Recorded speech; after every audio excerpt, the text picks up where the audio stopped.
Welsh Music here, and today we got a violin outfit review for you. The outfit that we're going to be taking a look at today is the Irin, I-R-I-N. It's a full-size electric violin. So hold on to your britches, here we go. Okay, so we're taking a look at this unit here. We're checking a few things over for, quality and everything. This unit retails, and I could only find one place on line that I found selling them. I think it was banggood.com, which I'd never heard of before, but there's a lot that I haven't heard of. And they were retailing Canadian around $249, I think, or something like that, somewhere, or $149. Sorry, $149, I do believe. So, first off here, start with what comes with it. So the shoulder rest, kind of a Kuhn knockoff. This is called the FOM shoulder rest. Very plastic, rubber stoppers. We're going to just see how it actually fits. I guess with the way that this violin is designed here with the ribs, you could probably utilize whatever shoulder rest that you have, which is a nice feature. I will give it that, because some electric violins don't have that ability. They have to have proprietary, shoulder rests like that they make, or that are built right into the instrument. So in that regard, it fits the shoulder like a regular Kuhn rest would. Seems to be, for the most part, on there pretty reasonable. The bow. Okay, this is a big thing. I'm trying to get square onto the camera here. Okay, so you can see right off the bat, the bow has a bow in it. That's kind of an oxymoron. Not an oxymoron. And I can accentuate it, but I can't bring it far enough back in the frog to get, but I can do a full, like, almost a 16th of a turn in the frog. So I'm gonna just take the screw out. I'm gonna take the frog out. See, okay, the one thing I do see, the slide is actually a plastic slide. So quality here is probably what you would expect out of a $140, $150 violin. So I tried turning the frog eye in 1/2 turn, and that did not make any difference. It did not tighten up in the frog. If you look here, the old pencil rule. I always tell my students about a pencil width. I got at almost 2 pencil widths in here. So for me as a teacher, with an instrument coming in like this, I would tell students that this bow may not be serviceable. This bow has no rosin on it, so there is enough tension there that you could use it. It will make noise. Probably fine to get you started, but for any amount of time, that's going to be a real deal breaker for me. Now,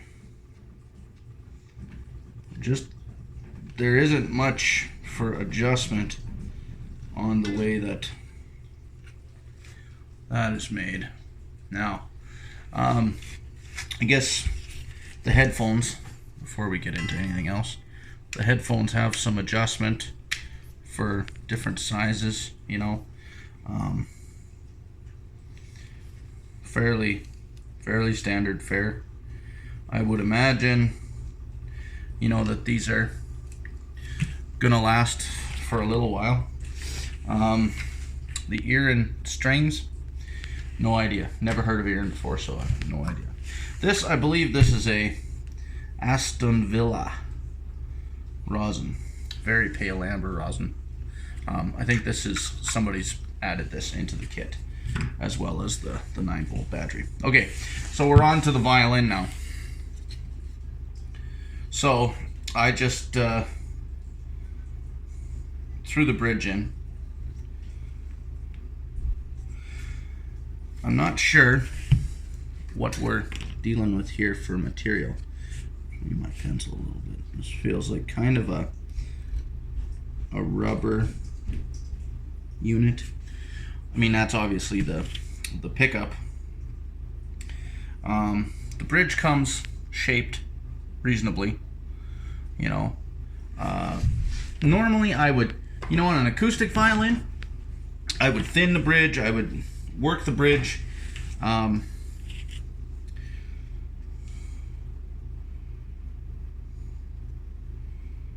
It's not horrible. You know, it's probably, it's even at least across. So, and I really don't know that much about all electric violins. So I'm not gonna mess around too much with that. What I will mention, there's no spacing marked on the bridge, and that's the first thing I notice. So if you're getting this on Amazon, and you go to put this together, there's no spacing for you, okay? The bridge does have a little bit of side to side movement. So you're gonna have to, I mean, at the very least, you're gonna have to research what the string spacing should be, and you're gonna have to space the strings and make a little notch to make that right. So in my opinion, that is something that could be improved upon. Now, the very next thing I see, and I'm gonna try and show this as good as I can. And maybe I'm just gonna, I don't want to move that too much. Okay, so if you can see the nut at all, that nut is very crude. It's very crudely done, and it's quite tall. Okay, we're talking 2 millimeters tall, taller than the fingerboard. And the string spacing, I mean, to be real honest, the string spacing looks like it's been knocked out with a hacksaw. So, and it's very rough, very sharp edges. I'm going to work that a little bit. I'm imagining that that's plastic, or at the very best,